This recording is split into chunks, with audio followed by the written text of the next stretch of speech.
Okay, so I'm Lois Donnelly interviewing Professor Annadís Rúdólfsdóttir on the 17th of June 2022 over Zoom. And we're associate professor, unfortunately. Associate professor, yes. And we're discussing their life and career in the context of feminism and its history within psychology. So first of all then, could you tell me a little bit just about yourself and maybe a bit in terms of your career and the topics of your work, that type of thing? Yes. Well, I live in Iceland currently. I did my undergraduate degree at the University of Iceland. This was sort of very positivist and you know, where feminism is like politics and so on. So I didn't realize that was an issue, even though I was a feminist, or that was something that was part of psychology until I went to England to do my master's.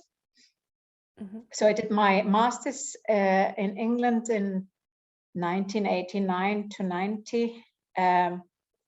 Went back and then came back after a year to do my PhD again at the London School of Economics.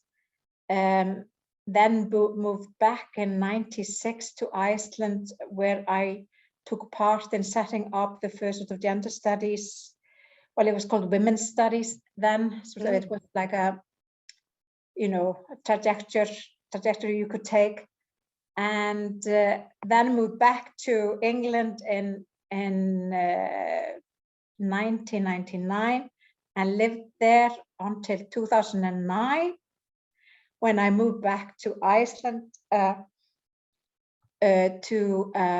sort of form and set up a program called the Gender Equality Studies and Training Program. Mm-hmm. Which was like a cooperative project between the University of Iceland and the Foreign Ministry. So preparing education for students from Africa, from Malawi, Mozambique, Uganda, and from Afghanistan. Mm-hmm. So I was like, that was great fun to just sort of, you know, set up the study program. Mm. And then I left there after 5 years to work for the Faculty of Education, and I'm still there, but thankfully, thanks to the internet, I've managed to hold on to my sort of network of feminist friends in the UK. Mm. So quite sort of to and fro history of you know, being in academia and practicing sort of feminist work. Yeah, that's really interesting. So a nice kind of, yeah, between Iceland and England. Yeah. Yeah, that's great. Yeah. So I lived in England between 1999 and 2009. I had my two sons. Mm. I taught 1 year at the London School of Economics. Was filling up for women who went on maternity leave. So of course I got pregnant too, just to empathize with them. Yeah. And then I got a part-time position at the University of the West of England, and met there, you know, great many feminists, and also sort of learned to really properly appreciate qualitative research methods. So that was a very valuable time for me. So I worked there until I moved to Iceland. After my divorce and all of that, moved back with my 2 little boys. Oh, nice. So, yeah. Who were the kind of key maybe feminist psychologists that you met at around that time? Then, were there any kind of key people that you can remember? When I went to the University of West of England, well, there was of course Kate Gleeson. She was working there, and she was like my boss. And, you know, and it's just, you know, great feminist, not only in the work that she does, but also in the ways she relates to other people. You know, the kind of person who sort of facilitates. And I started working there pregnant. and I was extremely ill for my first year, and my teaching was very substandard, I'm afraid. I found some of my notes like after the row, what was that? But she was very kind and sort of made sure, that I was resting and so on, because it wasn't my fault. And as soon as I gave birth to my son, I was fine. Yeah. But yeah.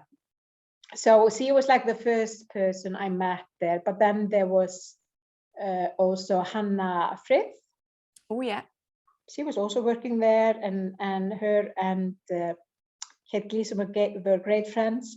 And then later, Helen Malson joined UE, and we became good friends.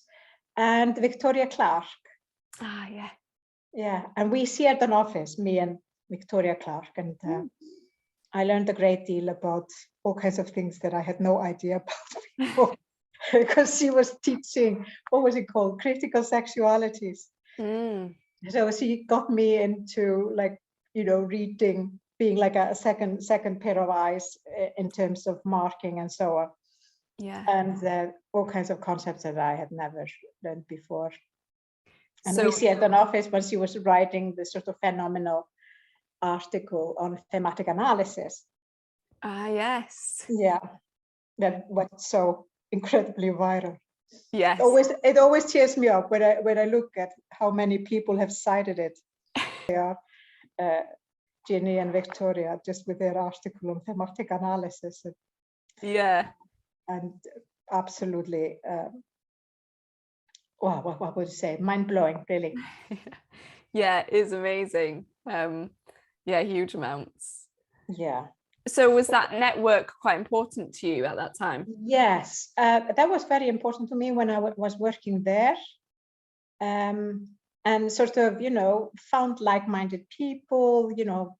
I was commuting from London, so unfortunately, I couldn't socialize as much with people as I would have wanted. I was always trying to keep my time as brief as I possibly could. It was quite hard commuting with two small kids.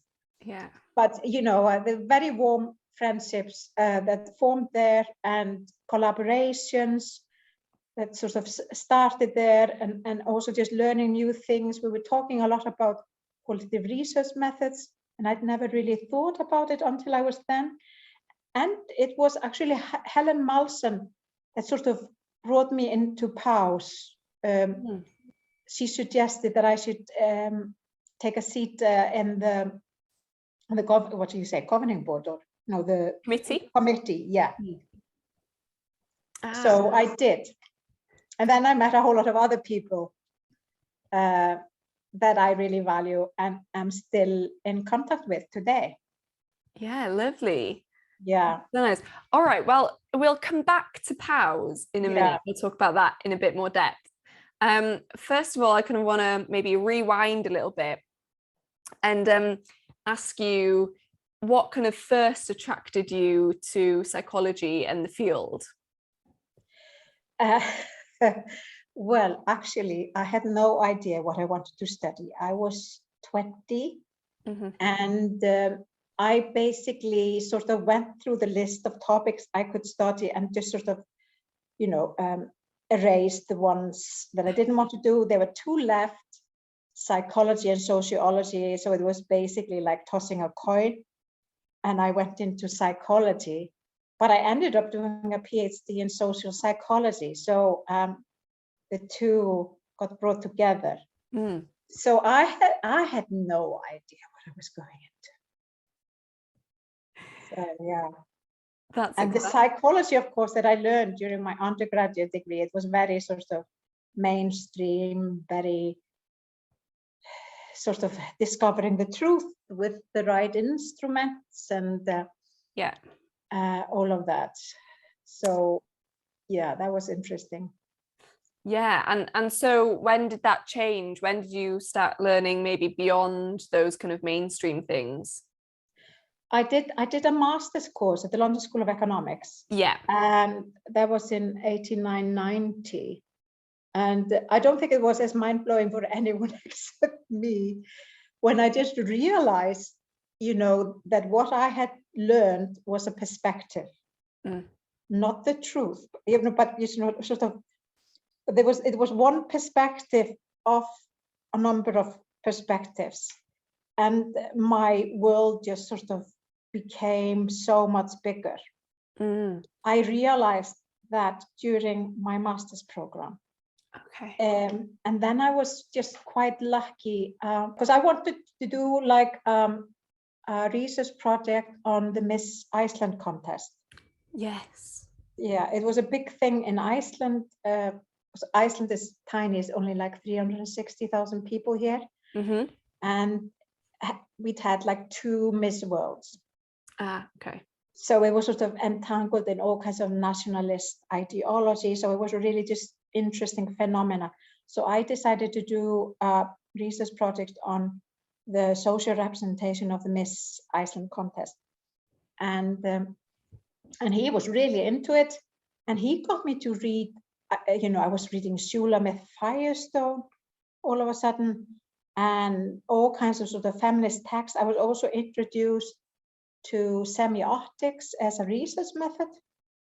And of course, approaching it from the theory of social representation, which is quite different from the kind of theories I'd been acquainted to previously. You always just find it like cause effects, but there you're more like looking at ideologies and how things are constructed, and the meaning on the surface and then the meaning underneath. So that was sort of my first entry into real feminist critical psychology.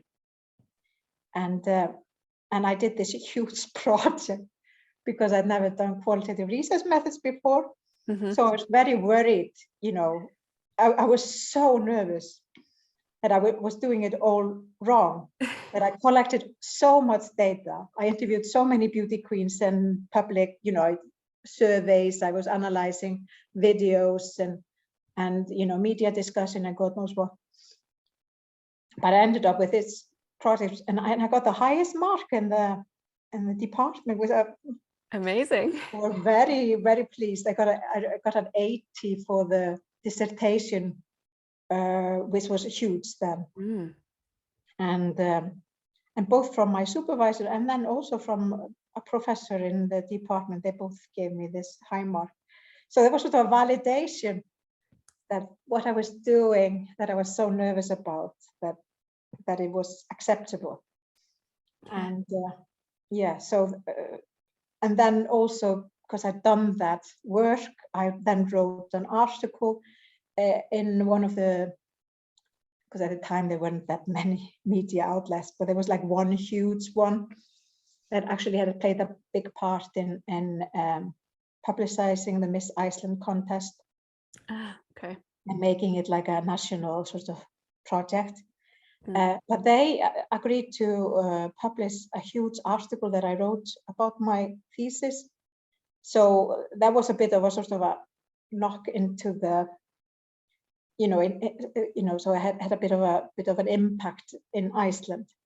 Yeah. Thankfully the internet was not alive then, so I was not like torn apart.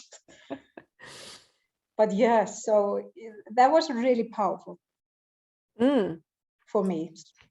Yeah, quite a big moment then. Yeah. So that was how I got into feminism, and then you get into you get this validation, get a good grade, and people are interested in what I'm saying. So you continue. So all of the research I've done since then, it's been qualitative and it's been really feminist and quite gender oriented. Yeah, interesting. So did your kind of broader feminist identity also start to develop at that same time, or were you thinking about those kind of concepts before then, and this was just when it interacted with your work? Or Yes. I mean, before my master's degree, I saw feminism as something that should not be part of psychology. because, you know, psychology was science and feminism and politics. And then I started to see the politics in psychology and why we needed like a feminist analysis of that and research that took sort of a feminist standpoint. So that's when that started developing. And then there was no turning back. They're all just started rolling. Yeah, that's really interesting. Yeah. So would you have counted yourself as a feminist before you started the work? Oh, I thought I was a feminist. Yeah. You know, I voted for the Women's Alliance in the, you know, in the elections, you know, the Women's Party and all of that. So in my sort of social life, everything, you know, it was quite feminist. But I didn't see, because I had this sort of very narrow sort of way of looking at things in terms of psychology. I didn't see, and you know, I thought that just with the tools of psychology, I would just find the truth. And if I didn't find the truth, there was just something wrong with the tools. But I didn't see how psychology took a part in like creating all kinds of truths that are harmful for women. So that's when I started doing that and became a bit of a rebel. Brilliant. Yeah. Okay, so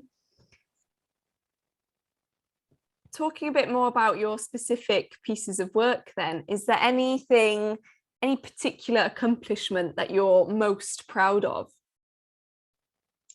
Oh, I don't know.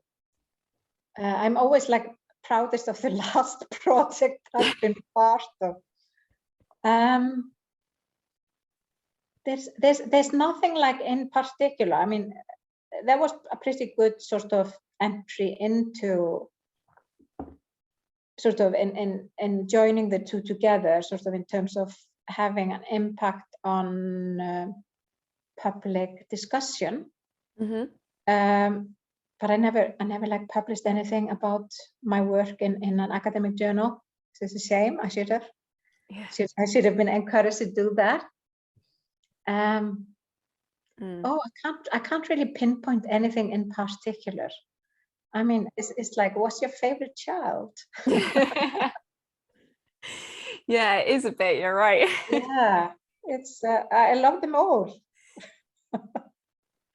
Well, you do quite a lot of work around kind of discourses and discursive framing. Do you want to tell me a bit about kind of those methods of analyses and what got you interested in that kind of work? Yeah, well, when I was doing my PhD, I didn't quite know what I was doing. Started off with some sort of kind of vague idea of doing social representations. But then I was just really interested in power relations. And there were people at my department, I don't remember who was talking about it.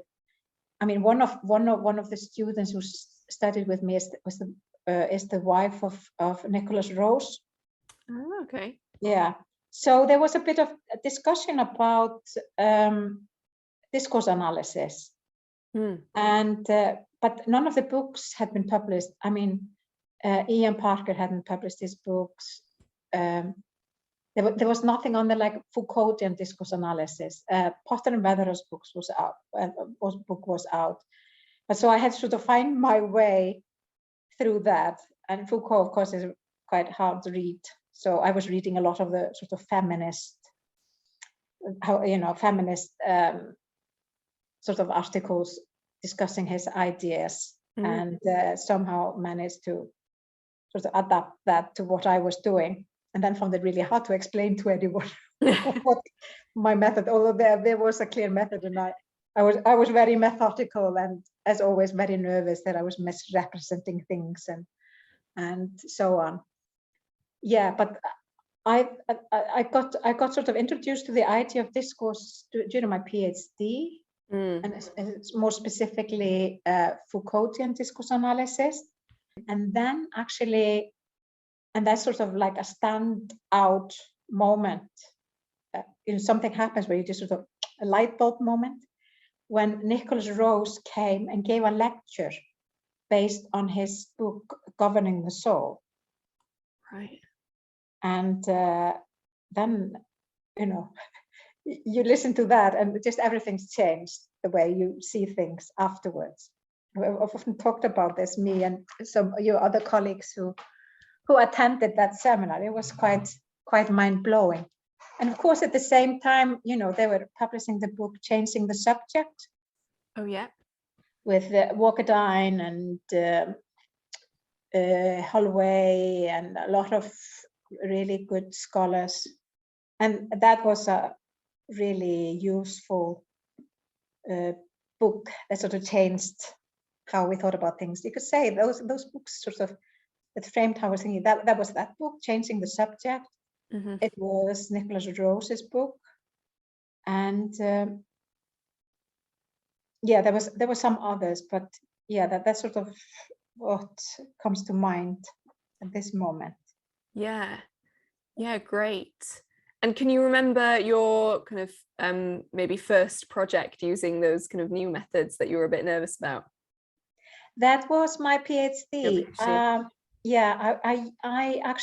analyzed obituaries that had been published in Iceland, because in Iceland people write obituaries not only about celebrities or people in high status positions, but about all kinds of people. So you might find an obituary about a lorry driver or whatever. So I took like a sample from 1922 to 1992 and looked at changes in how femininity, and of course, because I was talking about femininity, also masculinity, were constructed in those obituaries. And I also conducted interviews with women, different age range. So looking at their different ideas and looking at sort of generational tensions in terms of, women's duties and what women should aspire to and what was proper and healthy and good and all of that. So that framework, the discourse analytic framework, was very, very useful for unpicking that. Because of course, it used to be the case with older women that they should just dedicate themselves to the family. They shouldn't have any real self. It should be in the shadow of everyone else. And that changes then when there's this big emphasis, you have to choose things and develop yourselves to become the best that you can be. So I sort of managed to sort of get into that a bit with my project. Yeah, that sounds so really that was my first foray into that area. Yeah, really interesting project. Yeah, it was fun. Yeah. Yeah. And so I was just wondering, because you were saying that you were nervous when you were starting kind of these new qualitative methods that were all a bit new to you. But that didn't stop you or discourage you from trying? No, thankfully I was encouraged, but I have to say, because I did my, I did this master's at LSE, which was very good for me, but all the methodology training was quantitative. There was no training in using qualitative research methods, which sort of was part of why I was so nervous about using it. That has changed now, thankfully. They are still not teaching qualitative research methods in psychology here at the University of Iceland. Would you believe it? Wow. But they don't. I tell them every time I meet them, what's the matter with you? But yes, so that was part of why I was so nervous, and also using sort of discourse, Foucauldian discourse analysis. And there was no Carla Willig like saying do this and this and this, or Brown and Clark who said this and this, and you think about that. So I had really had to find my own way. So yeah, but you know, I was supported by my supervisor. He actually he learned all about Foucaultian discourse analysis through me. I got really interested in it himself. I started using it. So oh, good. yeah. Learning from each other. Yes, thankfully I have good PhD students like that too. I'm always learning something from them. Brilliant. Yeah. And so throughout your time, I suppose, and even now, did you have any kind of key mentors that you think through your career? Oh God. Not really. Not really. It was a key thing, Patrick Humphreys, who was my supervisor, when I was suddenly going from Skinner and God knows what and reading Shulamith Firestone. Yeah. I was, you know, and reading about semiotics. That was quite something. And, you know, I thank him for helping me making that kind of choice. And then, you know, and Kate was also, she was very important when I was working at the UE. Mm-hmm. I mean, she's just this sort of warm, no nonsense person. So that was wonderful. But no, there weren't that many family. You know, it's funny because I experienced LSE as such a revolution, and then realizing how actually conventional it is. It is really sort of conventional in many ways. It's becoming like that again. It's becoming quite mainstream. Yeah. Unfortunately. So yeah, I don't think there's any particular person who sort of mentored me through it. It was more like finding like-minded people, and we were just plodding along, all of us. Like yeah. Helen Joffe, she's a professor at the UCL. We were great friends, and so I always had those ideas that I could like discuss my ideas with. Yeah. And my best friend, she did her master's with me. She went into a completely different direction. She's doing clinical psychology, but she was also someone who I could talk about these things a lot. And our other friends from that program. Yeah. I was just really lucky in terms of who were my co-students also. It's important to have a good kind of peer group, isn't it? Yeah. Oh God, yes. And you know, the debates, and you know, it was fantastic. Yeah. And so coming from this sort of, I know what is the truth, to, oh, you know, it's not. Yeah, that's so interesting. And it's so interesting what you're saying about that it was all very kind of revolutionary for you, but also once you actually got into it, maybe wasn't as was still fairly conservative. It was, yes, notions. Absolutely, yeah. Yeah. Okay. Brilliant. So, do you want to tell me a little bit about any projects that you've been doing recently? Any pieces of work? Oh, I'm just completing a whole year sabbatical, which seems to have mostly revolved around. I'm just sort of all kinds of articles that I'd started that I'm finishing. There's no like any big project that I've been working, but it's like so, and a lot of it's like writing with my PhD students. So yeah, I was like writing with my PhD student Katrín Ólafsdóttir. We just got an article published in Feminism and Psychology yesterday. Oh, exciting! Yes. So based on her interviews with men who have committed violence and intimate partner violence, and analyzing those. So that was really difficult, and but fantastic. And she's just fantastic student, and so it was great doing that. And then what I've been doing, actually something that comes up again and again in my work actually, is doing work on motherhood. Oh yes. Yeah, so I've been looking sort of at sort of constructions of femininity, but I'm really interested in sort of discourses of motherhood.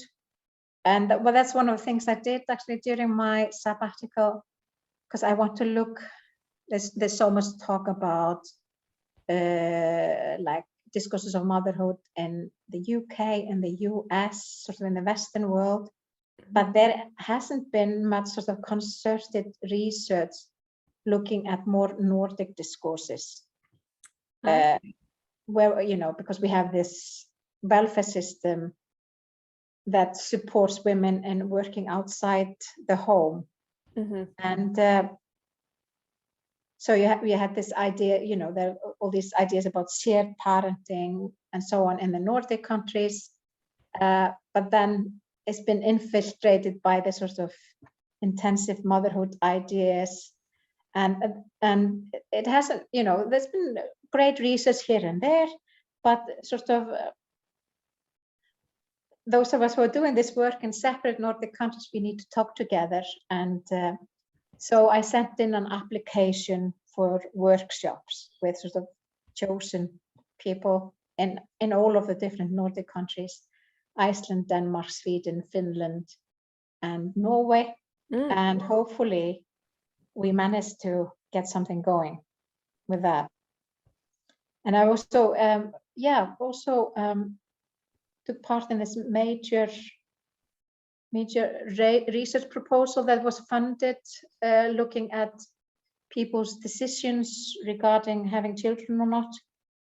So I'm working on that with colleagues. That's sort of something that's starting. But previously, like, I've done research on with young mothers, and that was like in the late last century. And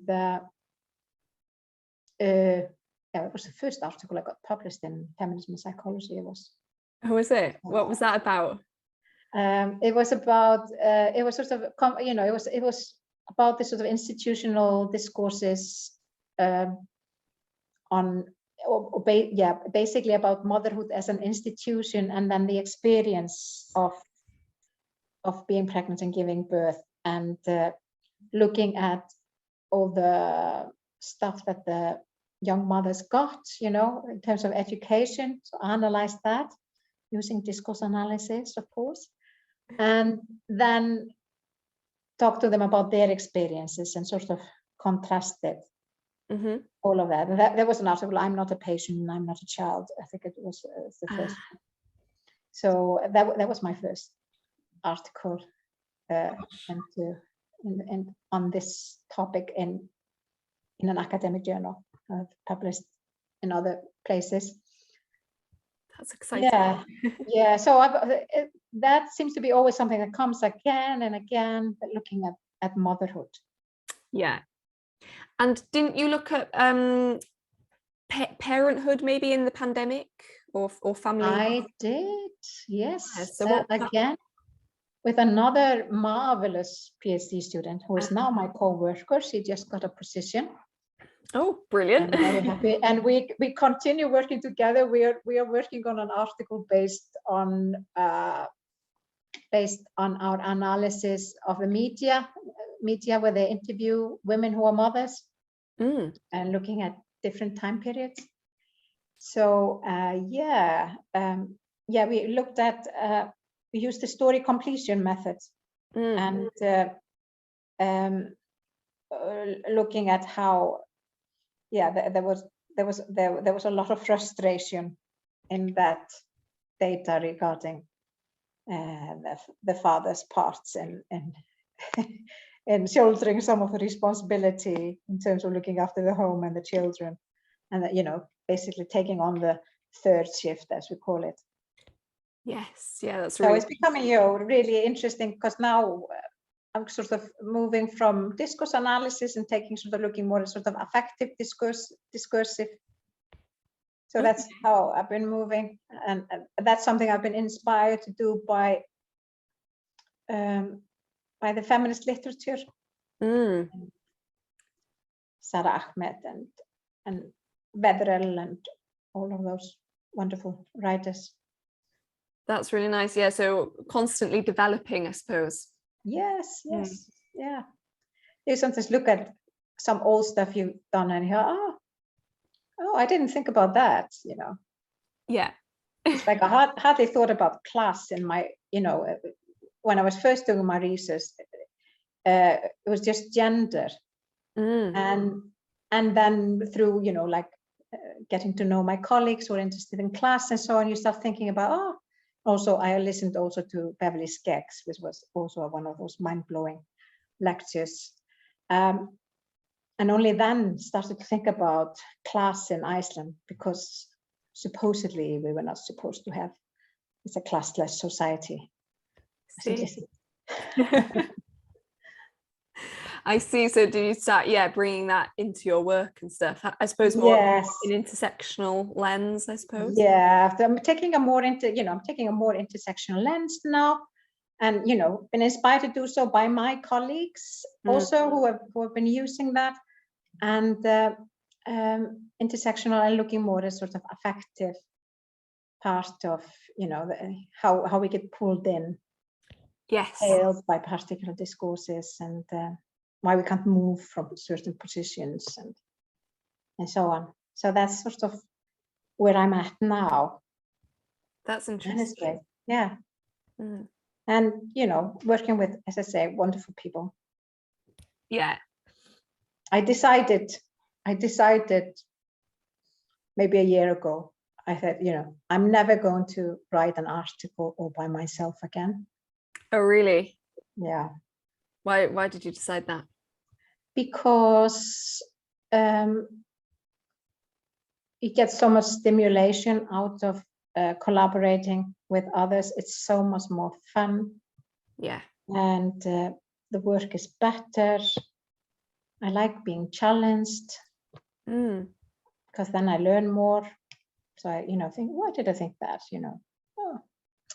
So yeah, that's sort of one of, I think it's quite a feminist position. And now published, like, because there's so much emphasis, there's always like this sort of hierarchies in the academic world. So like published an article with a colleague, and we sort of put down, you know, we are joint first authors. Yeah, that's nice. Know, so I've been doing that with some work that hasn't been published, but yeah. Yeah, that's a really nice idea, sort of instead of playing into those hierarchies, I suppose. Oh yeah, yeah. And especially when you're working when you have a good collaboration, it's really hard to see where one person's thought begins and ends, and where the other ones come into it. It's basically often impossible. Yeah. And so do you think that's your kind of feminist values coming into how you do the work, and not just the work itself, but how you do it as well? Yes. I think it's important to I think it's important to be aware of all power balances also. So yeah, thinking about the hierarchies that we're being pushed into, and also just power relations also in terms of working with students and so on. I think feminism has played a big part in that. And I benefited, you know, from a lot of discussions, for example, with my friends at POWES. We talked a lot about, you know, student supervisor relationships and things like that. And sort of made me think. Really does. Yeah. Are there any kind of specific things that you do, specific ways that it impacts how you do the work, do you think? Yeah, I just always think, I never think of the students sort of as working for me or under me or something like that. I've like heard stories of supervisors who think it's quite fine to almost like send the PhD students to do the photocopies for them and all of that. So I wouldn't do things like that. Yeah. I'll try to be careful and keep it, always think about it. Yeah, that makes sense. Yeah. Great. Well, talking about POWES then, I suppose we could move on to that, switch gears a little bit into there. So do you want to tell me a bit about your involvement with POWES?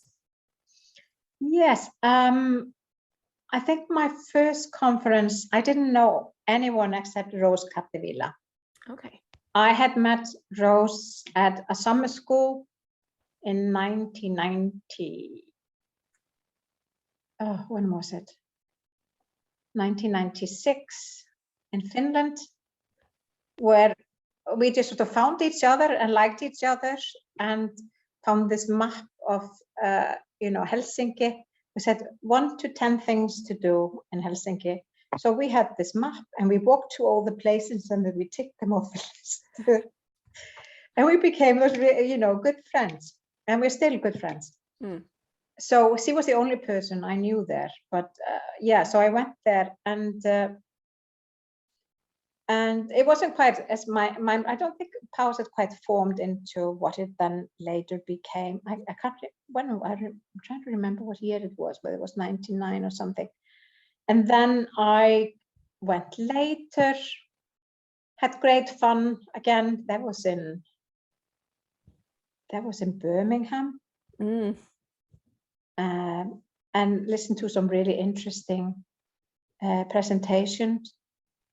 And I think actually at this first conference I went into, you may have heard that there was this conference where there was this symposium or seminar on porn. Okay. And it was just so uncomfortable.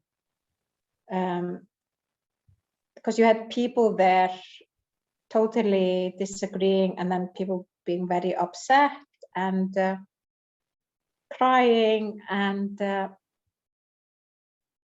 yeah, so that was really hard, and I've often thought about that. Yeah.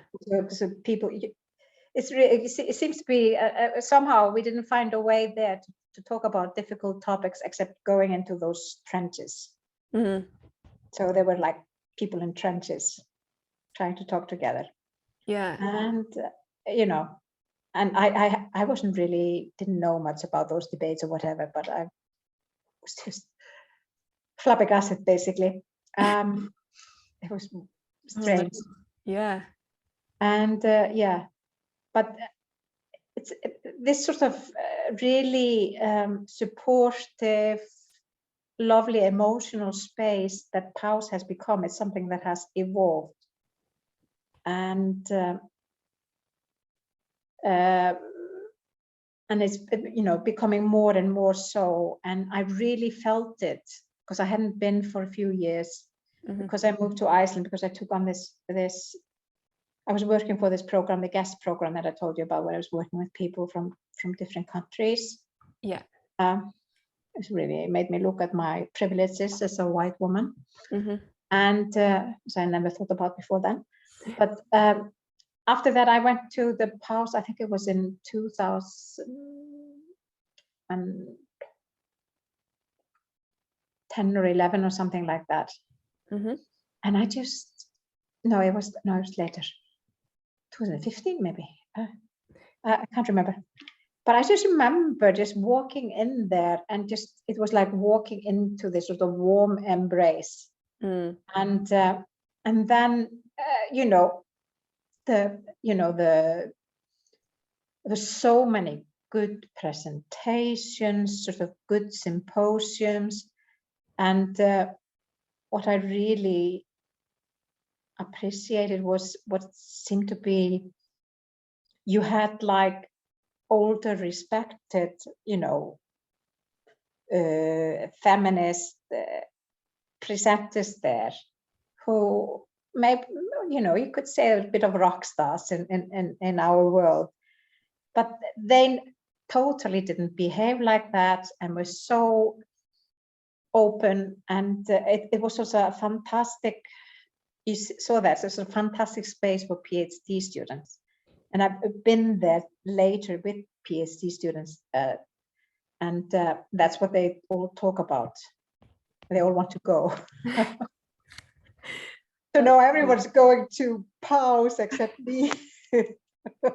And this year, that is, I'm going next year, totally. Good. Yeah. But it was like, I walked in and the first person I met was like Marcia. And it was, the big hug, and it was, and that just set the tone for the rest of the conference. Yeah, absolutely. Just a lot of exchanges, but also lots of fun, incredible dancing during the disco, and costumes, and deep discussions, and some dedicated drinking. Always necessary. I was very popular, I can tell you, because I had all those Alka-Seltzer tablets with me. Clever. Yeah, very clever. But yeah, so it basically, yeah, it's been very important in Iceland. I feel very much alone as a sort of critical social psychologist. So I feel very much alone in terms of psychology, but have a fantastic network of co-workers who come from other directions, but are doing similar things to me. So it doesn't seem to matter. But I have very little connection with the psychology department, and I just don't think I would ever feel at home there now. Is that because they're more mainstream? Very, very mainstream, and yeah, and yeah, just totally thinking inside the box. Yeah, it's sort of this view here with a rectangle. Some, absolutely lovely people, but I don't see myself sort of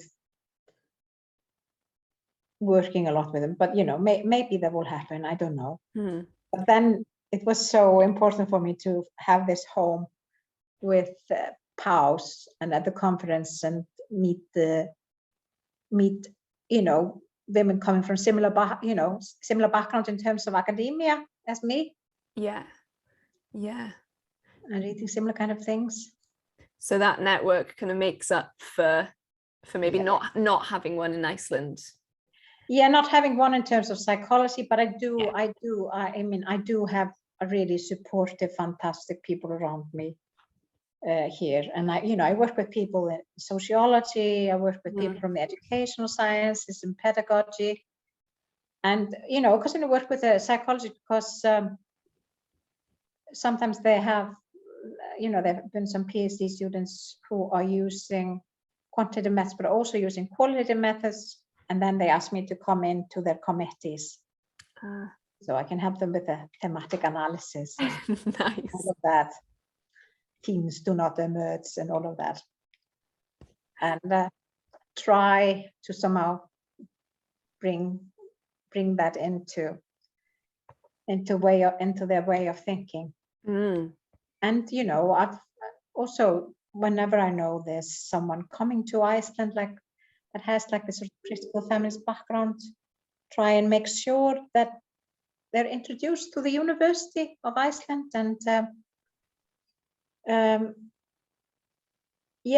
so like Lindsay Odell, she's now a guest professor at our department. I can't take any credit for that. That was my colleague who went with me when she was then a PhD student, went to POWES. So that's how she got to know about Lindsay Odell.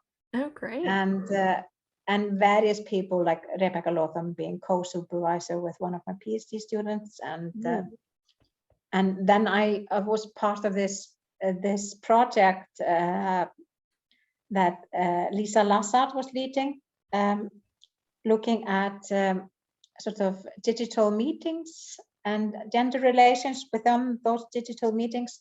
So it involves different countries, and Lisa, all the honor goes to her for writing that wonderful application. But we got the funding, so it's really nice, you know, this kind of sort of collaboration with like-minded people between different countries, and also so incredibly clever and wonderful.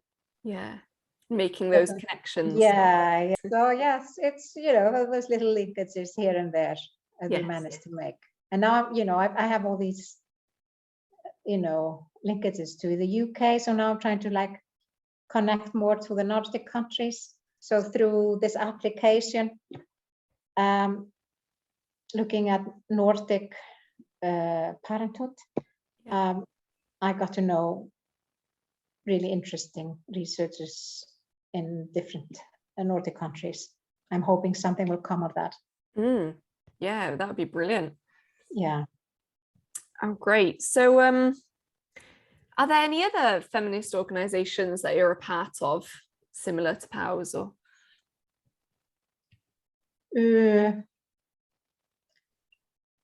well, nothing similar to POWES. No, not really. Not really. I'm sort of maybe part of, sort of smaller projects, but nothing like POWES with conferences and so on. Yeah. Okay. Yeah. Lovely. And so thinking about POWES then, I was going to ask about the first conference you were at then. So was that difficult time? Yes. Was that like a one-off? Yeah, it was. I didn't know, and I didn't know anyone except Rose, and I gave a presentation, and I don't think it was particularly mind-blowing either, and but they were really interesting presentations. I remember Chris Griffin giving a wonderful paper, and then there was this seminar that was just hard. Yeah. Did that put you off going again, or? No, well, I didn't go for a while, mostly because I only knew Rose at that time. So I knew like POWES, but I wasn't really part of it. But I didn't really become full part of it until I started working at UE. And Helen Malson got me into the committee, and I got to know Marcia and Erika and Burman and, Bridget and all of those wonderful women who've also come to Iceland, visited Iceland, and we, had at least once we had like a writing retreat, which was fantastic. Very nice. Yeah, hopefully we'll repeat that. So yeah, I didn't really become part of POWES until later. Yeah, but my first experience was this particular conference. I can't remember where it was even.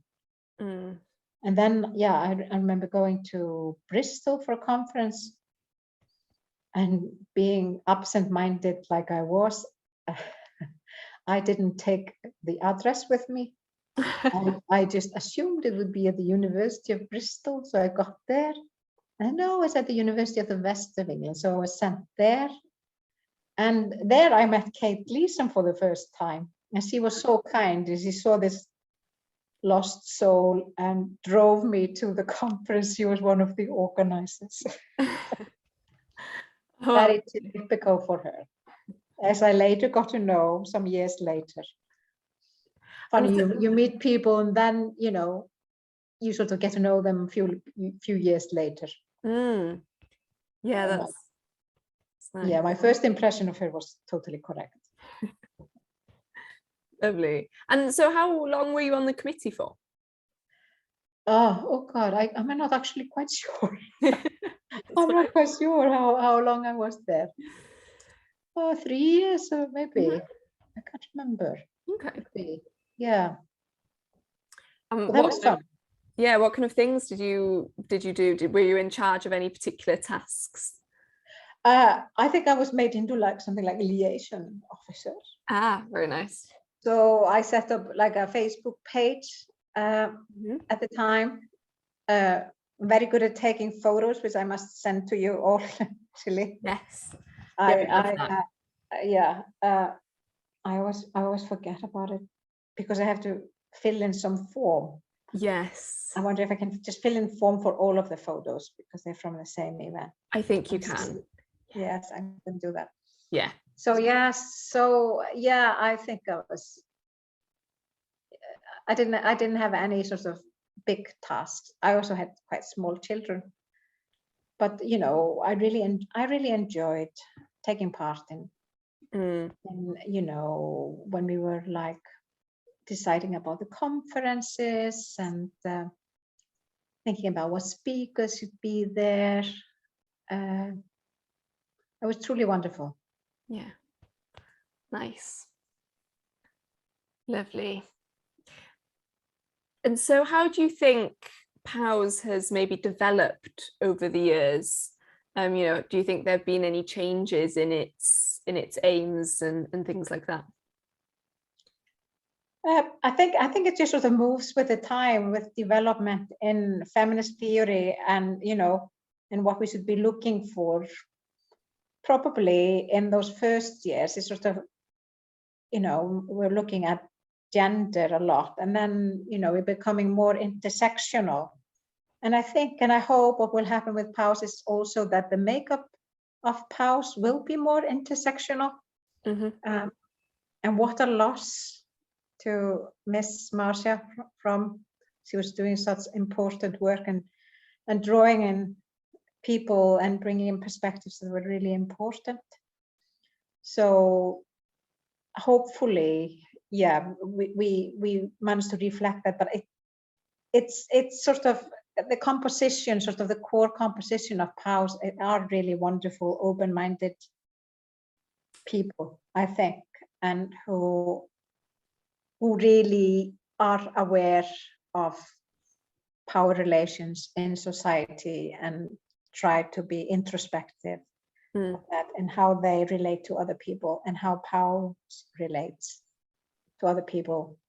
And I like the fact that you don't see any turf feminism there. Yes. I really like that. And it hasn't really been an issue, except they just don't accept it. So that is something I really like. That hasn't been an issue in Iceland either, but we haven't, thankfully, we haven't had like a sort of feminists rising up and say, yeah, women and men, they're biologically made that way and should be like that. So we haven't had that either. Good.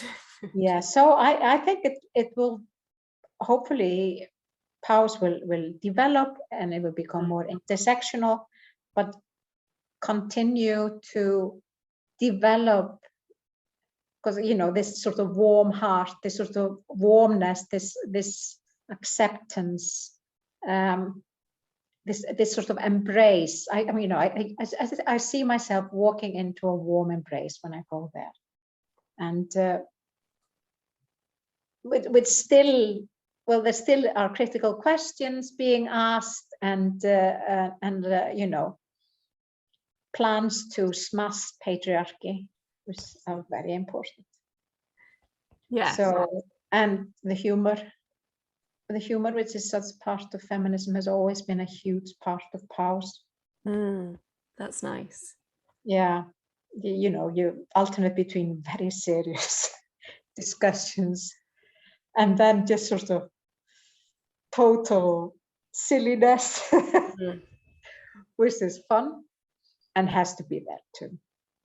And I love the fact that we always go to Cumberland Lodge and we have all these sort of stern sort of representatives of power on the walls, and then you have those feminists felting vaginas and doing all kinds of things, you know, Barbies and having representations that challenge the status quo, and you have that too. Nice contrast. So I love that. I love that. Yeah, you have to have that. Yeah. Yeah, that's lovely. Oh, perfect. So nearing the end now. So do you also have any involvement with feminist activism at the moment or at periods in your career?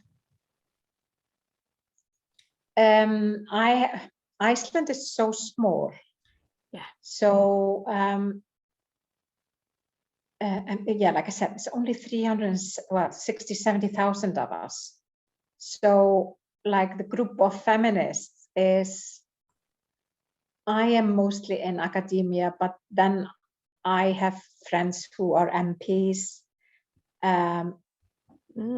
So, you know, and my PhD students are like very active, and that's maybe why I feel so tame, because they are so active, and you know, I feel like an absolute, you know, blob in comparison to them.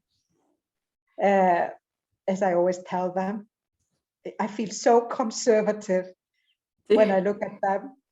So, you know, I sort of tend to trust in the system, whatever, when they're like, and I totally support them in that, absolutely. And yeah, so I'm not, I am part, you know, and I'm a member of the Women's Rights Society.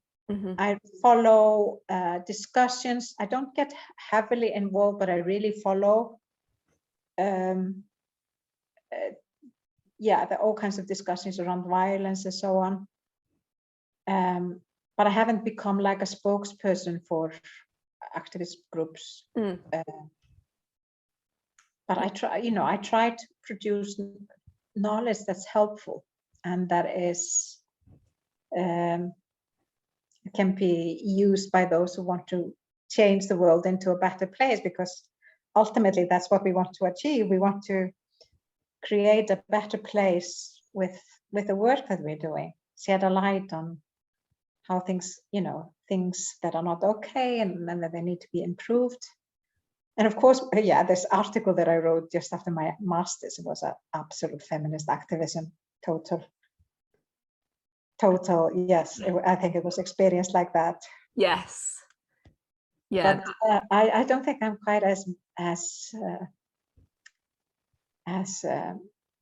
active in that sense as I was then. But, yeah. But I'm not in the forefront. I'm not a spokesperson for any of the groups, but I support them. Yeah. Any way I can. Yeah, I suppose there's a bit of like an age difference, I think, that happens as well sometimes. When we're younger, we tend to get involved in things more. Yes. But yes. Yeah, and I just try to speak up for things I think are right. Yeah. I don't laugh at certain jokes, and yeah. I try to be a feminist killjoy when I can, and but my students are feminist killjoys that totally put me to shame. I am so conservative in comparison, but that's brilliant. You've obviously taught them well. Well, they're teaching me. Yes. They come in, Annadís, have you thought about, and I'm like, you're right. Yes. So, yeah. Brilliant. So in terms of feminism and psychology more broadly then, what impact do you think feminists have had in the field of psychology so far? And what do you think remains to be accomplished? Well, I think feminists, I mean, the ways of collecting knowledge and the ways of talking about knowledge and whatever, that's something that feminists have had a lot of influence. And talking about power relations, they've made that an issue. You can't really, and I just remember because I did an article on gender and alcohol, and then I remember someone writing an article on alcohol consumption, and there was this gender perspective obviously missing. And then right afterwards, some feminists came and wrote an article on, hey, there's a very important factor, you know, something you really should have paid attention to. So I think you can't just, it's harder to be a misogynist in today's world than it was. And so we react to it more. I also think the way feminists think about, like, research has had a lot of influence, like in with the qualitative research methods. It's been really so very, very important. It hasn't had much of an impact in Iceland, but it has elsewhere. Yeah, definitely. So and it might still in Iceland potentially. Might happen. When I first moved to Iceland in '96, I approached the Department of Psychology, and I offered to teach a course on psychology, and I think it was psychology and women at the time. That would have been what we called it. And no, they didn't want that. The committee. And then I came again. I said, you know, I've had this idea for a course, you know, called critical psychology or whatever. I can't remember what I. And then they were just like, no, you can do the other course, but you have to call it the measurement of gender difference. Interesting. So I did that, but then I just sort of, in the end, I didn't teach that course. I taught one lesson because I was sort of hijacked to England because of all of the lecturers who got pregnant at LSE. How did that feel for you, having that experience of those kind of rejections and trying to almost mainstream your proposals?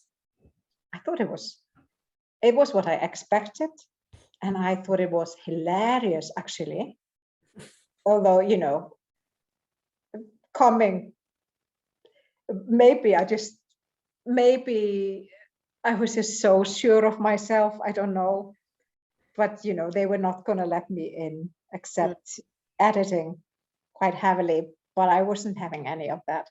But then in the end, I didn't teach that course, and they did end up learning about the measurement of gender difference, but with some feminism included. Someone else taught that. But yes, I didn't take that on. Good. Yeah. But I would not have taught that. Yes, of course. I would have talked about measurement of gender difference, but from a critical perspective. Yeah. So, yeah. Of course. Yeah, and I think the time will come for psychology here to change. You know, they have to be part of the modern world. You know, if you want to teach your students properly, you have to teach them qualitative research methods. For God's sake. And once you start teaching that, you know, feminism slides in. All of that. So yeah, I think that will change. Yeah. So yeah, I'm hopeful. Yeah. I think so. I look at all those young researchers and thinkers, and you know, I think they're all so marvelous. I think they will continue bringing on the change. Yeah.